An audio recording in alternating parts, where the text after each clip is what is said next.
Olá, eu sou Eduardo Braga e esse é o nosso espaço de distração. Aqui a gente vai conversar sobre absolutamente tudo. Entrevistas, opiniões e uma boa dose de humor sobre tudo que nos cerca. Bem-vindos ao Empretecendo. Olá pessoal, esse é só o segundo episódio dessa temporada que se inicia. Ai que chique, né? Sempre quis ter alguma coisa, produzir alguma coisa pra dizer que tinha temporada. E aí, nesse segundo episódio já, eu quero trazer uma convidada pra lá de especial pra falar de um assunto que é muito importante. Como eu digo pra vocês na vinheta, eu sempre digo pra vocês nas produções, a gente vai falar aqui sobre absolutamente tudo e tem um tema que não pode ficar de fora dessa discussão, desse debate, é a questão do quanto nós cobramos de outras pessoas de que, fulano de tal é tóxico, fulano de tal tem um relacionamento abusivo, mas às vezes a gente não faz essa análise com a gente mesmo, sabe, das coisas que a gente já viveu. Então, para tratar desse tema, eu trouxe uma pessoa muito especial para mim, que ela é uma psicóloga muito maravilhosa. Pode entrar, Thaís. Oi! E aí, Du? Até que enfim, esse encontro saiu, hein? Ai, gente, olha o sotaque, que gostoso, né? Vocês estão sentindo? Eu sinto impacto daqui. Esse sotaque meio mineiro, meio carioca, meio tudo, né? Né? Thaís, quem é você, Thaís? Então, vamos lá? Meu nome é Thaís, eu sou psicóloga há alguns anos aí. Trabalho com relacionamento abusivo há 4 anos. Esse trabalho foi iniciado lá no Facebook, né? Eu ainda tenho esse trabalho lá. Mas tudo começou quando sabe quando aparece aquelas propagandas que o seu Mark Zuckerberg faz? Comigo apareceu o grupo lá e eu fui assim, opa, deixa eu ver que traço é esse aqui que tá acontecendo. Quando eu entrei, eu comecei a ler relato por relato, falei, mas eu já vivi isso aqui. Então quer dizer que o que eu vivi era abusivo? E aí eu falei assim, não é possível. E aí eu me debrucei, né? Isso foi em dezembro de 2016. Seguimos até hoje com o estudo, com o apoio. Eu não trabalhava até então com a psicologia em 2016, eu tinha dado um tempo. Esse ano eu retornei trabalhando com um pouco mais de força e lutando pelas mulheres, né, por todo mundo que precisa de ajuda nessa situação. Caramba, é muito bacana. Quando a gente decidiu gravar, a gente decidiu conjuntamente. Mas quando eu resolvi que eu te convidaria pra gente gravar esse episódio, eu pensei em duas coisas. Primeiro, você é mulher, e aí você está dentro de um local de vivência, né? Você, como você disse, você viveu muito disso. E segundo, você é psicóloga e atua diretamente nessa área de relacionamento abusivo. Eu acho que nesse momento o profissional ele é muito importante, né? Tanto para identificar quanto para dar encaminhamentos para essas mulheres que não sabem como agir, não sabem identificar. E aí, antes da gente dar continuidade, eu queria só pensar em algo. É muito importante, enquanto você estava falando aí, eu estava lembrando. Você é psicóloga, mas passou a estudar isso quando você se deparou e percebeu que você tinha vivido aquilo. Imagina, parece muito com a minha história sobre racismo, porque muitas situações eu vivi, mas eu não sabia que era aquilo. E eu só passei a estudar, me interessar, quando eu vi outras situações, outros relatos e disse, eu acho que eu já posso ter passado por uma situação como essa. Agora, Thaís, me tira uma dúvida. Tem como uma pessoa ser abusiva num relacionamento e não perceber isso? Tipo, ela ser o agressor e não perceber? Na maioria das vezes, a pessoa não sabe que tá sendo agressora, não. Porque o que acontece? A gente divide... Bom, né? Eu, na minha experiência de conhecer vários perfis, né? A gente divide o agressor. Porque existem os agressores que só estão repetindo o comportamento que eles aprenderam em casa. Aquele comportamento meu pai era assim, então eu não posso deixar, eu não tenho como ser diferente, porque eu vi meu pai sendo assim. A gente faz isso no automático sempre, para qualquer coisa da nossa vida. A gente é muito espelho dos nossos pais, não tem como a gente falar que não. E tem o agressor que ele realmente tem algum tipo de problema psicológico, que são os narcisistas patológicos. E aí é bem aquela questão do narciso mesmo. O cara faz, ou a mulher, né? Mas a pessoa faz no sentido de que é pra mim, por mim, e não importa o quanto isso valha. Não sou eu que vou pagar mesmo.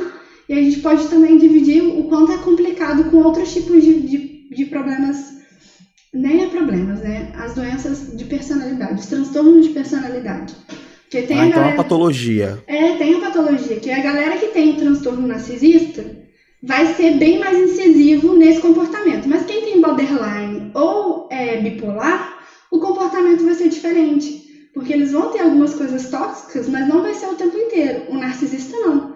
Tudo que ele faz é meramente. Tudo que ele faz é minimamente calculado. É tudo pro bem-estar dele.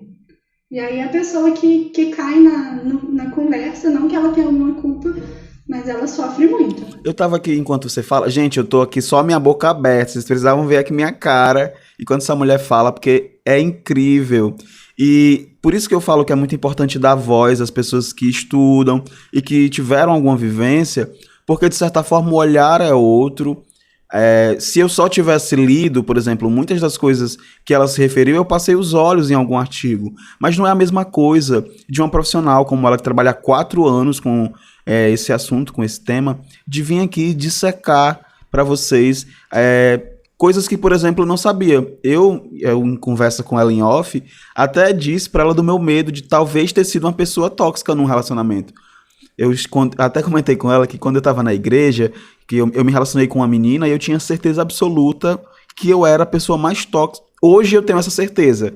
É por isso a minha pergunta, porque quando aconteceu, eu reproduzia. Não sei se é regra, e você pode me dizer se eu estiver errado, mas eu acredito que a igreja molda muito um comportamento assim para homens, né? Molda a forma como mulheres devem se portar e como homens devem se portar. E acaba que isso afeta as relações, né? E pode acontecer. Eu não digo nem só a igreja, né? Qualquer tipo de religião, ele qualquer instituição. tem uma instituição religiosa, ela tem um molde a ser seguido. E aí, quando você se propõe a fazer aquilo e você se propõe de fato, né, de corpo e alma e espírito, você acaba se dedicando 100%. Então, você não presta muita atenção que, às vezes, aquele comportamento não é bacana, que não é tão interessante você agir daquela forma, né? E aí eu vou falar de dentro do que eu vivi, né? Assim como você, eu também já estive dentro de uma instituição religiosa cristã. Então, assim, é muito fácil você repetir o termo que a mulher é submissa ao homem sem ler o restante da parada, que é o homem dar a vida à mulher. Se você dá a vida a alguém, é porque essa pessoa está acima de qualquer coisa no mundo. Então, você não pode machucar essa pessoa. Então, assim, é uma coisa que gera outra, mas no contexto comportamental religioso, é só a primeira coisa que tem importância. A que tem mais peso. E aí, as pessoas não questionam, e isso é uma coisa que é muito problemática, porque também se ensina a não questionar. E aí, a galera vai empurrando com a barriga até não aguentar mais. Mas aí também tem outra questão, que é até um ponto interessante para a gente levantar na conversa, que a gente repete ainda mesmo fora da instituição por outras questões. Mas também não tem como não dizer que a gente não vive numa sociedade pautada no cristianismo, né? Não tem como falar que não, a gente vive. Não tem como. Mas é um mito do a gente não pode sair. O relacionamento tá ruim, a sua intuição tá gritando que tá ruim, você tá vendo que tá ruim, todo mundo tá vendo que tá ruim do seu lado. Mas você fala que você não vai sair disso, e aí eu já tô falando da questão da vítima, né? Não tô nem falando do agressor mais. Sim. E ela aceita aquilo, porque ela precisa levar até o final. Porque se ela não levar, ela não foi uma pessoa competente. E aí, se eu colocar a vítima masculina nisso, funciona do mesmo jeito. Você não tem valor porque você não conseguiu levar um relacionamento adiante. Só que o que piora a situação é as pessoas enxergarem esse contexto dentro de um namoro. O namoro não foi feito para acabar. Ou porque você vai casar, ou porque não deu certo mesmo. Mas as pessoas ficam persistindo num relacionamento ruim quanto namoro e sofre. E sofre. E casa, porque acha que esse comportamento vai mudar, assim, que você morar no mesmo teto. Só que a tendência sempre é piorar. E aí a pessoa não tem esse discernimento. Parece que fica completamente imerso ao que eu costumo falar, né? A cópia mal feita que o agressor faz da vítima. Ele transforma a vítima numa cópia mal feita dele mesmo. É a continuação daquilo que ele é, né? Você passa a gostar do que ele gosta, você passa a conversar com as pessoas que ele conversa. E aí ele tem que permitir também, que às vezes o agressor não permite que você converse com todas as pessoas que ele conversa.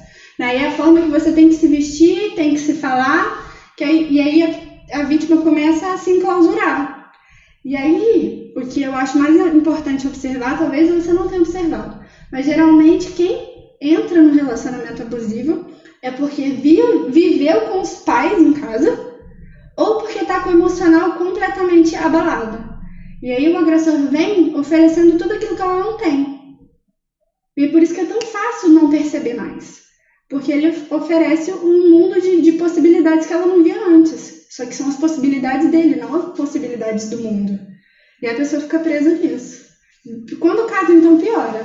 Porque não pode separar. Você falou sobre a questão da família, e assim, eu mesmo vivenciei dentro da minha casa muitas relações assim, né, com minha mãe, enfim, minhas irmãs, e eu ficava me questionando por que que minha mãe não saía daquele relacionamento, aquela velha coisa de, por que que ela prefere a ele e não aos seus filhos, que é uma dúvida de quem é uma criança e que passa por alguma situação assim durante a infância, e eu não conseguia. Eu saí de casa quando eu tinha 14 anos, mais ou menos, 14, 15 Nossa, anos. bem novinha. Eu saí da casa da minha mãe, fui morar com a minha irmã mais velha, mas a relação com a minha irmã mais velha não era das melhores, e eu precisei sair de lá porque eu não aguentava mais ver as brigas que aconteciam na casa da minha mãe, e também não conseguia entender por que que a minha mãe continuava lá, por que que ela continuava amando aquele cara, né? Hoje, graças a Deus, minha mãe tá super bem e bola pra frente. Mas na hora o meu sentimento era de impotência. E ao mesmo tempo eu ficava muito me questionando. Tanto é que o meu primeiro TCC, quando eu me formei em serviço social, era sobre violência doméstica. Só que eu desisti porque eu não conseguia escrever.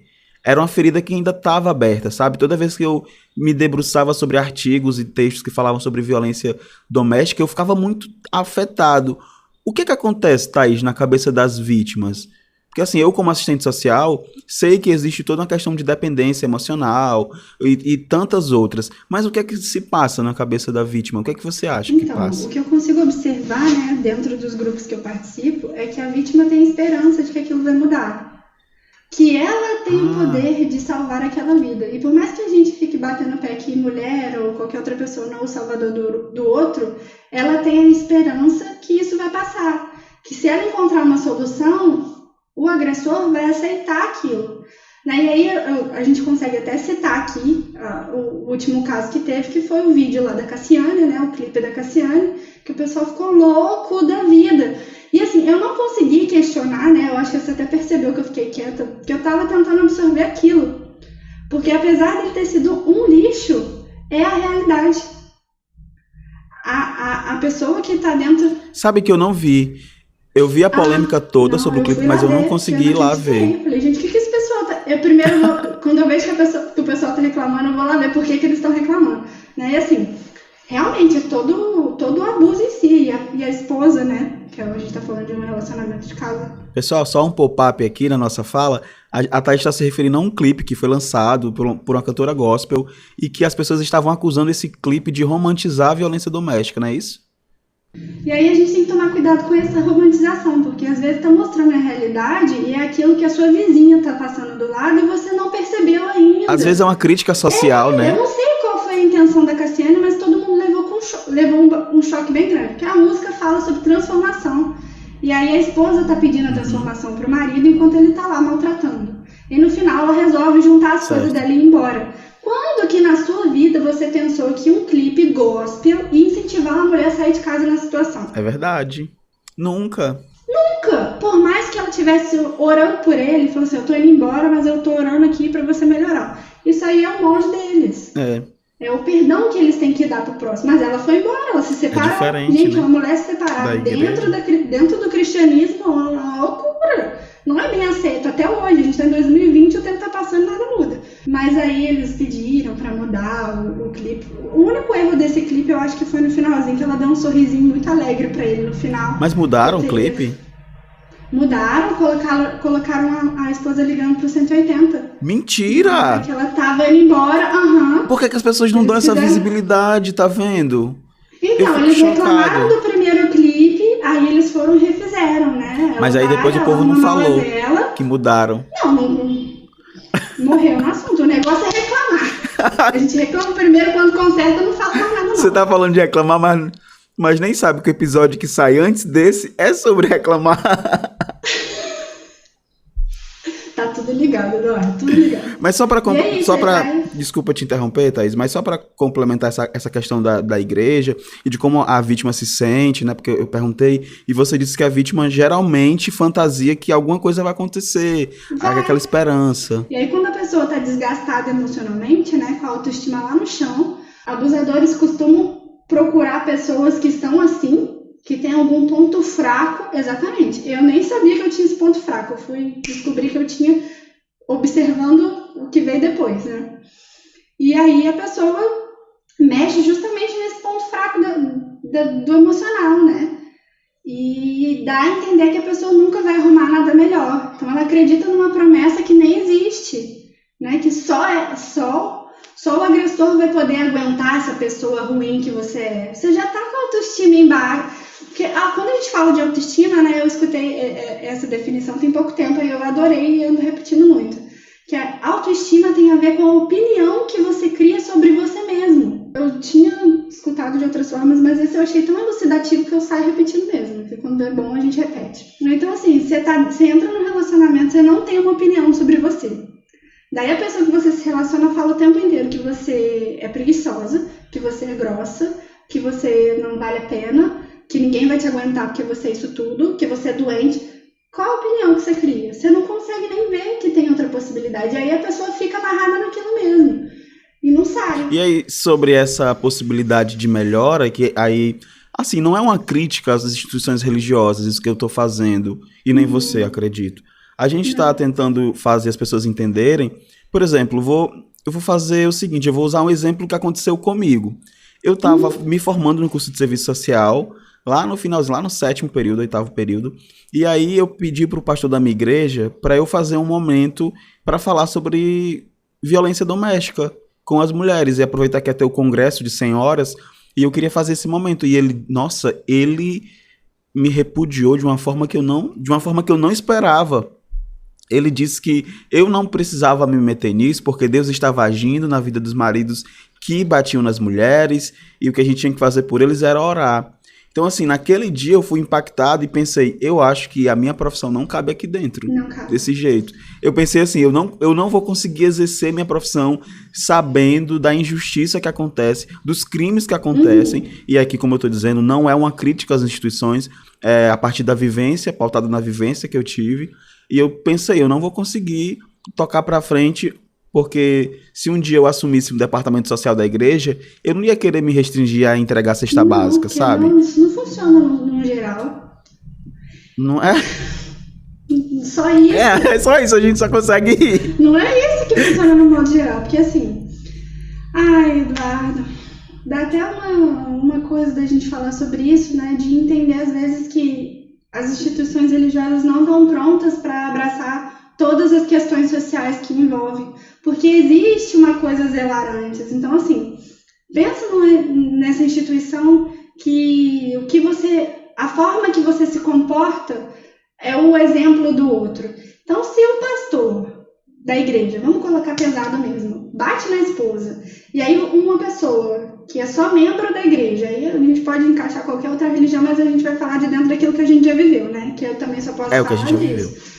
E aí chega uma pessoa que quer fazer um trabalho sobre isso, ele vai ser desmascarado. Ele vai se recusar. Ele vai ser desmascarado. Claro. Então assim, não, Deus está agindo. Só que às vezes Deus não tá nem prestando atenção nisso, porque tem um monte de coisa de outras coisas para Deus fazer. E aí a gente coloca essa responsabilidade em Deus. Ou em Deus ou no capeta, né? Porque, meu Deus, coitado de Deus. Coitado de Deus e do capeta também, porque os dois têm que fazer tudo. A gente nunca tem culpa de nada, a gente nunca fez nada, é sempre os dois. Então, assim, é uma condição muito difícil, porque todo mundo não... A gente fica com ausência de liberdade para conseguir expor essas dores, porque o negócio é não poder sair disso. Então, se você começa a dar a entender que você quer sair de alguma forma, então aí parece que a desgraça vai ser anunciada e ninguém quer, porque é mais fácil deixar do jeito que tá e a gente ignorar que existe do que realmente falar. Thaís, agora me tira uma dúvida, assim. Como que a gente faz para identificar um relacionamento abusivo no dia a dia, no cotidiano? Que atitudes esse parceiro, essa parceira tem, que pode dizer assim, que a gente pode levantar assim, uma anteninha e dizer, eu acho que talvez eu esteja passando por uma situação desagradável e isso pode ser um relacionamento abusivo? Então, eu vou usar um exemplo que você não vai nem acreditar muito. É que a gente acaba esquecendo isso durante a vida. Quando a gente é criança e a gente está constituindo a nossa personalidade, a gente precisa dos contos de fada. É uma necessidade do ser humano ter um conto de fada para criar um imaginário. Então, dentro dos... Eu acredito até hoje, coitado. Ah, eu Thaís também. Então, assim, para você criar o seu imaginário, você tem os personagens do conto de fadas. Todos esses personagens, eles representam alguém na nossa vida. Então, quando a princesa perde a mãe, nada mais é do que o simbólico da sua zona de conforto morrendo. Que você está deixando de ser criança para ser um adulto responsável. Então, a princesa vai lá para o meio da floresta e ela tem que se virar sozinha. Então, é essa adversidade que faz você melhorar a sua intuição. E aí depois até chegar ao final feliz. A gente nunca sabe como é que é esse final feliz, mas para você entender ou se ligar que você está num relacionamento abusivo, você tem que escutar a sua intuição real. Certo. Porque tem uma coisa dentro de você que grita que tá errado. Certo. Mas você quer ignorar essa voz. E geralmente é a sua intuição falando, olha só, você tá indo pra um buraco que não vai ter como a gente sair fácil não. Por que você tá fazendo isso? Mas só que você quer ignorar. A minha história começa quando eu tinha 14 anos. Ele foi o meu primeiro namorado. Nós namoramos durante 8 meses.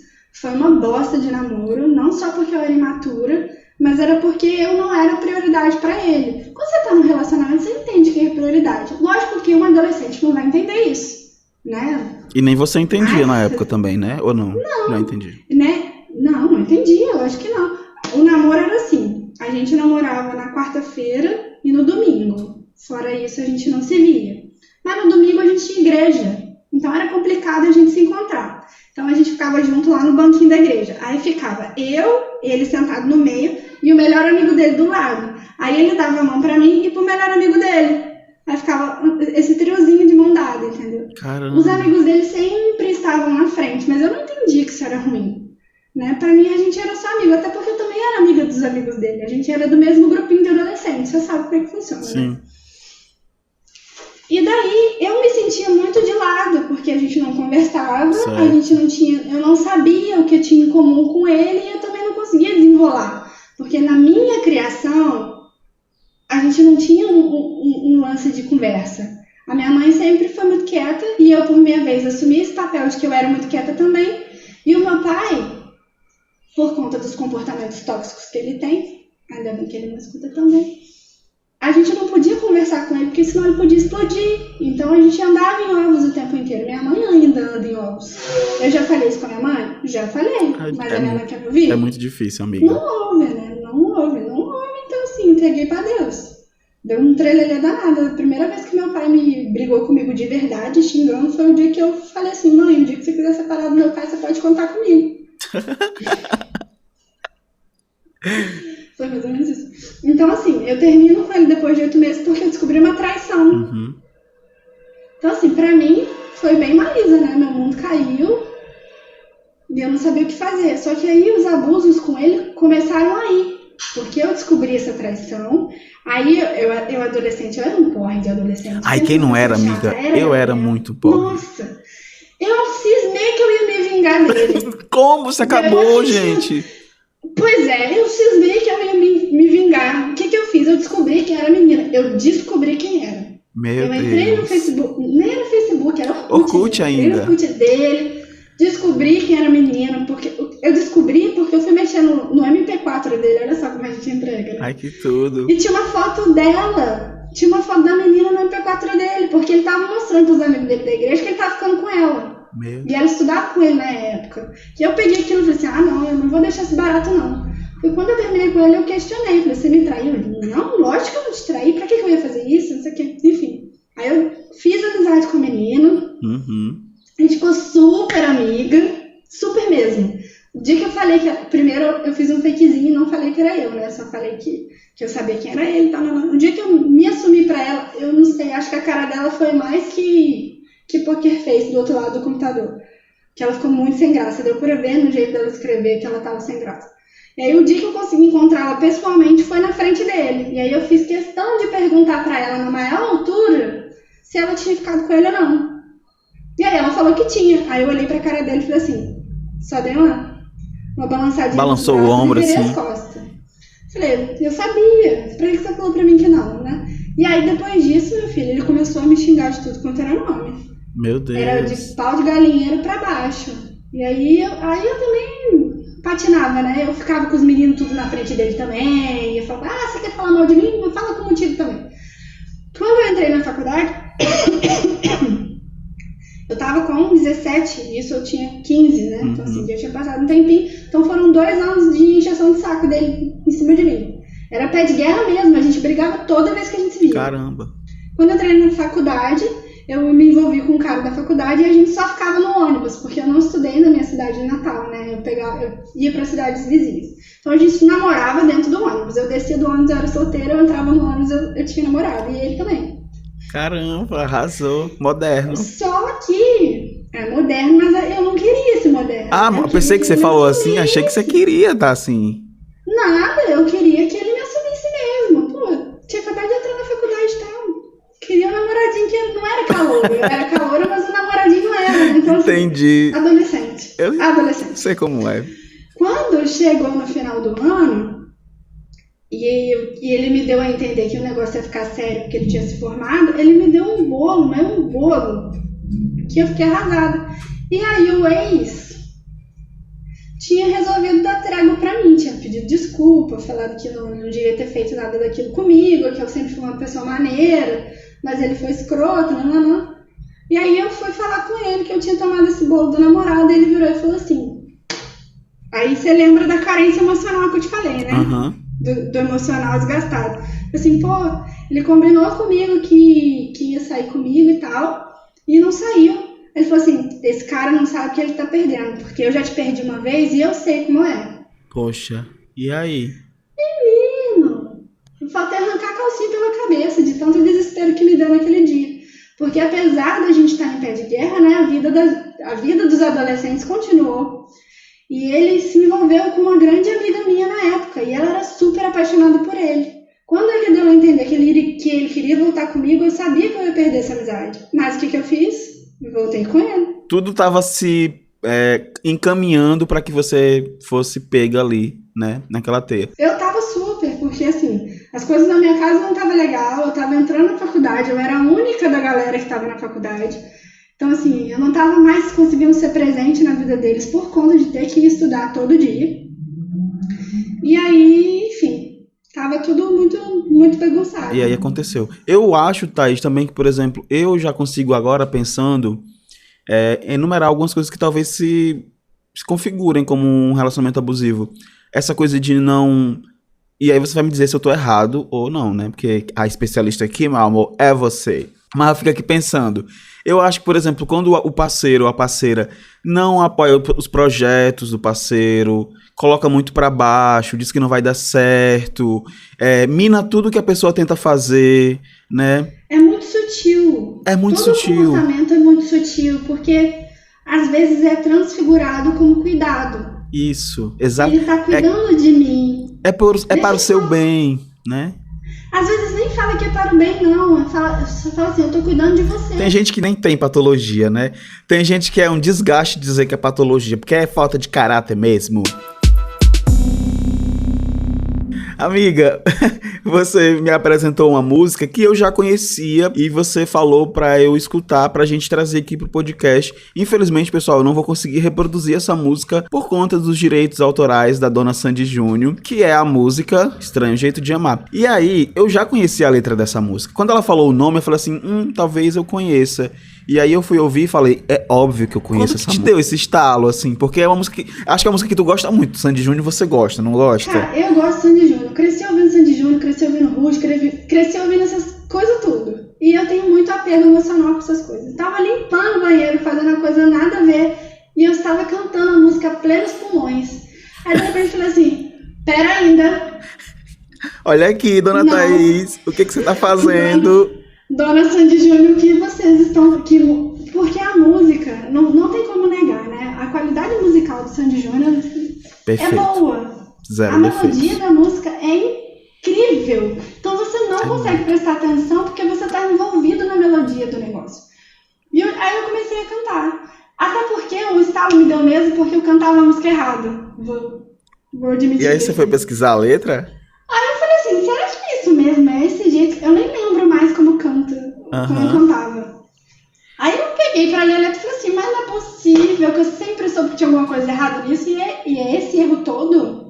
Caramba. E aí eu falei assim, não, agora eu vou falar mal dessa música pra todo mundo. Eu vou falar bem, mas eu vou falar mal também. Olha, é importante dizer que eu não vou poder reproduzir aqui essa canção por questões de direitos autorais, mas eu tô aqui com a letra. Eu vou falando e aí você me olha estranho. Como propõe a letra. Olha só. Quanta bobagem. Tudo que se falou. Tudo o que se falou. Me olho no espelho e já nem sei mais quem sou. Tem muito a ver com essa fugiu a identidade, perdeu a identidade, né? A pessoa que falou isso. Você perde. É o primeiro sintoma de relacionamento abusivo. Você perde o norte daquilo que é você para ser o que é o outro. Né? Então você passa a acreditar naquilo. Sua autoestima já foi pro saco nesse momento. Quem sou eu, né? É a pergunta que é mais latente, essa pergunta. Não, Sobretudo quando se termina o relacionamento, né? Sim, você não sabe mais nada. Olha só. Quanto talento para discutir em vão. Será tão frágil nossa ligação. Quer dizer, que será que teve assim uma pequena faísca de sensatez na cabeça dela agora, quando ela disse que será frágil essa ligação? Então, no começo do relacionamento abusivo, é lógico que, na verdade, nem só abusivo não. Qualquer relacionamento, quando você vai se envolver com alguém, você não é grosseiro. Não, você não só é amores. Você quer mostrar que você é uma boa pessoa, que você vale a pena. Só que quem tem caráter continua mostrando isso o resto da vida. Quem não, começa com esses pequenos deslizes, né? Ela fala assim, mas a gente tem um talento para discutir em vão. Que discussão em vão é essa? É verdade.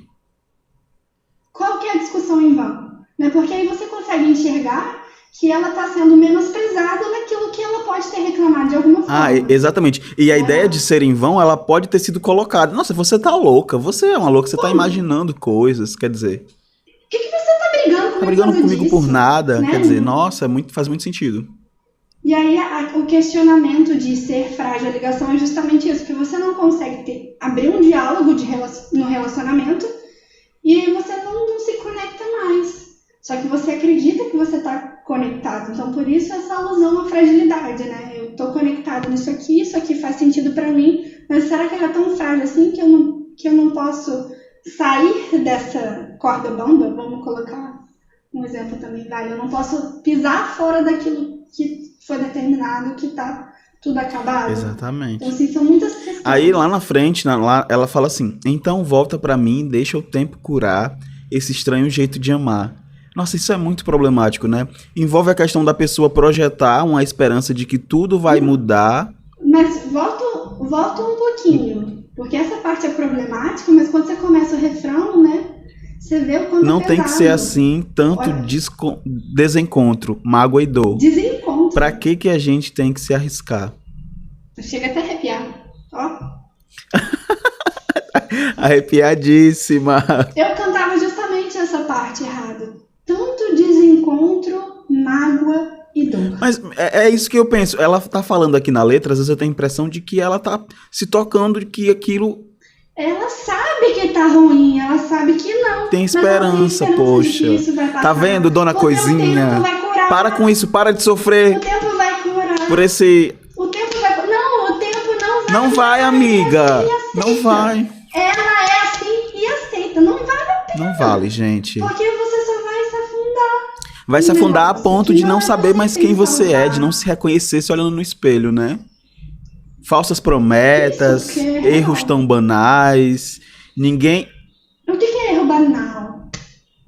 Parece uma Né? coisa que alguém... Exatamente, É parece uma banal. coisa que alguém diz assim, você tá fazendo uma tempestade num copo d'água. Não tem nada a ver isso, É. não. Isso aí a gente chama de gaslight, né? O termo para isso é gaslight, quando a pessoa fala, a vítima fala, olha só, isso tá acontecendo. E aí o agressor dele fala assim, você tá louca, Ai, não gente, tem nada disso acho que a acontecendo. sensação, é a pior sensação que existe. Você é burra, porque você não sabe o que você tá falando. Nossa. Porque a gente tá falando aqui, essa- Thaís, de exemplos muito incisivos e, de certa forma, muito explícitos, mas esse relacionamento abusivo pode se caracterizar como o controle pela forma como você se veste, pela forma como você fala. Mulher não pode beber muito, mulher isso, mulher aquilo. tem um pouco de machismo estrutural, né? Mas eu acredito que vai muito além, porque é muito mais pesado. Não tô dizendo que o machismo não é pesado, mas o relacionamento abusivo deixa danos emocionais que por muitas vezes pode ser irreversível, né? Pode levar ao suicídio, sei lá. Ó, vou te amando e me frustrando e sobrevivendo por um fio. Amiga, é só close errado essa letra. E você percebe que é close errado? Você tá gritando Eu tô passado porque... Eu tô passado porque eu cantei horrores na minha última finalização essa música. Teve um show no Globoplay do Sandy Júnior, não sei se você já viu. Eu tava... Nossa, eu passei o sábado inteiro. Os braços, eu todo. Eu lavando a louça e ó... Eu acho que pirei... Não. Ai, muito eu. Mas essa música, cara, tocou no show. Eu não sei por que a dona Sandy Júnior não viu que isso tá errado. Eu acho que é porque é um clássico, né? Nossa, ela é muito clássica. Ela foi uma das últimas músicas que saiu nos CDs e tal. Ó, aí diz assim depois, mas eu tô aqui sem desistir, volta pra mim. Amiga, ela precisa de terapia, essa mulher. Precisa. E aí a gente precisa entender qual é o papel da terapia. Ah, agora eu vou fazer meu jabá. Qual que é o papel da psicologia? Por favor, peraí, gente. Esse momento aqui é o momento mais importante desse episódio, aqueles. Por favor, Thaís. A gente precisa entender qual que é o papel da psicologia dentro dos comportamentos, né? O senso fica muito preocupado com o psicólogo analisando você o tempo inteiro. Eu já cansei de ouvir essa piadinha. Ai, você não tá me analisando agora não, né? Eu falei, gente, não tô trabalhando. Você escutou isso num relacionamento? Não. Depois... Não, porque depois você formou, você... Não, eu me formei e já tava com o Vitor, então... Ah. Já tava tudo encaminhado. Então não. Mas assim, eu escuto de qualquer pessoa. Ah, você é psicóloga, você tá me analisando agora? Eu falo, moça, eu não tô trabalhando agora. A hora que eu estiver trabalhando, eu posso estar te analisando, mas fora isso, não. Me tira uma dúvida, mas você consegue fazer isso quando você quer? Num primeiro encontro, não. Amiga. Nada tão... Não é receitinha de bolo que eu vou olhar e falar assim... Putz, tá aí. É essa. A merda aí. A merda andando aí. Não vou conseguir fazer isso. É muito bom você falar sobre isso. E aí daqui a pouco você vai falar sobre o papel da terapia, da psicologia. Porque às vezes as pessoas... Eu sou assistente social e trabalhei durante muito tempo numa equipe multiprofissional. E eles reclamam muito disso, das pessoas acharem que o psicólogo... é pilhado 24 horas analisando tudo e todos, todo mundo. Nada, eu tenho mais coisa pra fazer. Tem me deixa. Agora fala, amiga, da importância. Assim, a importância da terapia é a gente entender que o psicólogo ele trabalha com questões emocionais. Então, se a gente for levar para um lado mais filosófico, as nossas emoções podem ser configuradas como a nossa alma. Então, assim, sua alma fica doente. Quando você está muito triste, ao ponto de você não conseguir levantar da cama para escovar o dente, tomar banho ou comer, não tá bom isso aí. Você precisa olhar o que é que está gatilhando. Ou, né, no caso, como a gente já conversou aqui, somos duas pessoas ansiosas, até que ponto a minha emoção de ansiedade, porque a ansiedade também é uma emoção, está atrapalhando a minha vivência. Onde esse medo do futuro está me atrapalhando a andar, né? Como eu controlo o meu comportamento explosivo? A terapia, né, a psicologia e a psiquiatria, porque às vezes o trabalho precisa ser em conjunto, tá aí para isso. Você não discute com o seu pneumologista quando ele receita bombinha para você. Você não discute com o cardiologista que você tem que tomar remédio de pressão. Você tá doente disso, você vai curar isso. Então a mesma coisa é, estou com problemas emocionais, eu só choro, ou eu só estou nervoso, ou eu não consigo me comunicar com ninguém, ou eu não consigo andar na calçada se não for na beiradinha, se eu pisar na linha vai acontecer alguma coisa muito ruim comigo. A gente está falando de vários transtornos aqui bem grosseiramente, mas a gente só entende que as doenças psicológicas são tão importantes quanto as outras porque é o nosso cérebro que é o nosso guia. Então, se você não cuidar do seu cérebro, o seu corpo inteiro vai atrofiar de outras formas. Então, o tabu com a psicologia precisa parar, e com a psiquiatria também. Não é coisa de gente fraca, não é coisa de gente covarde, não é coisa de gente maluca. É coisa de quem tem problema e precisa resolver. tô aqui pensando, caramba, que aula é esse... Nossa, tudo pra mim. A gente passou bastante tempo se programando pra gravar esse episódio, mas super valeu, eu tô muito impactado. E eu acho que o pessoal que vai ouvir também vai ficar impactado. E eu tô muito feliz que você topou esse convite, que foi vir pra cá. Foi sempre que você precisar. Eu adoro falar. E foi uma coisa que eu descobri na terapia. Que você adora falar? Que eu adoro falar. Eu passei a vida inteira falando que eu era quieta. No relacionamento, né, esse que eu já citei aqui hoje, eu ouvi durante quase 2 anos que eu era muito grossa. Que eu não sabia conversar. Então, assim, eu passei muito tempo quieta, com todas as minhas ideias na cabeça. Tudo que eu podia, sem escrever. Porque você nada. Internalizou que era grossa. Não, que eu não sabia conversar e que eu era grossa.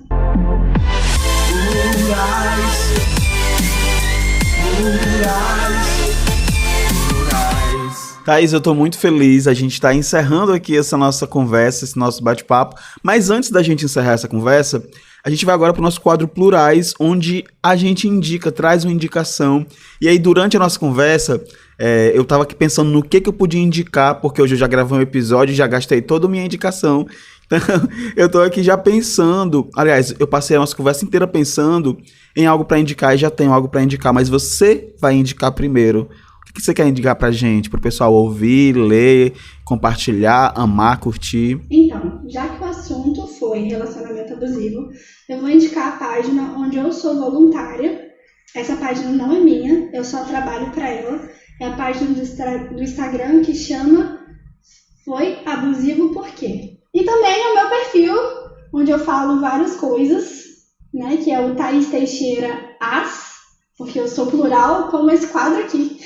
Tem a frescura esse nome meu, é THAYS Teixeira As, mais um A e um S no final. Certo. Eu tô vendo aqui que no Foi Abusivo Por Quê tem indicações de livro, tem relatos, enfim, é uma página completíssima. E assim, pessoal, se você não conseguiu entender direitinho o arroba, não se preocupa, porque lá em Pretecendo Cast, no Instagram, você vai ter acesso, eu sempre deixo marcado lá no Plurais, as pessoas que é pra gente seguir, pra vocês amarem, pra vocês curtirem. Então vai estar lá tudo direitinho, bem descrito. E a minha indicação de hoje é um livro que eu terminei esses dias. Eu terminei assim... Sabe quando você termina um livro e fica impactado? Foi como eu me senti quando eu terminei de ler. O livro é de um autor cearense aqui do ladinho da minha cidade, de Quixadá. É um romance, né? E ele fala sobre um relacionamento LGBT, a história se pauta num relacionamento LGBT, mas o quanto a família de um deles era tóxica, sabe? E como isso acabou afetando esses relacionamentos e muitos outros que se desdobram ao longo da história. O livro chama Pássaro Sem Canção, é um livro que você encontra na Amazon, eu assinei o Kindle Ilimitado, então eu acabei lendo lá, de graça, aquela promoção dos R$2,99 3 meses. Cadê o patrocínio, dona Amazon? Queria. Estamos aí, dona Amazon. E aí, então, gente, se você não tiver interesse de ler digital, lá no dia que sair esse episódio eu vou deixar também o arroba do escritor, porque ele é um homem acessível para vocês entrarem em contato com ele, porque ele tem as cópias físicas desse livro, então você pode pedir lá, é um livro que eu tenho plena convicção de que vocês não vão se arrepender, dá um quentinho no coração e fala sobre relacionamentos de uma forma muito linda e didática, porque retrata a realidade de como é ser LGBT no interior, no sertão, é muito gostoso de ler, eu me senti muito feliz com a narrativa, eu me senti pertencente àquela narrativa. E é isso, espero que vocês tenham gostado. A Thaís, aqui esse anjo maravilhoso olhando para a minha cara. E eu espero muito que vocês tenham curtido esse momento. Thaís, muitíssimo obrigado por estar aqui. Ai, eu amei. Eu que agradeço o convite, foi incrível. Eu achei até que eu ia dar umas agarradinhas, mas não agarrei nada não, só saiu. Nossa, você foi maravilhosa. E você que tá ouvindo, você nos encontra, porque eu sou muitos, né? Então eu já falo nós. Então você pode nos encontrar no próximo episódio, na sexta-feira, que já tá marcado o nosso encontro. Até lá. Fui!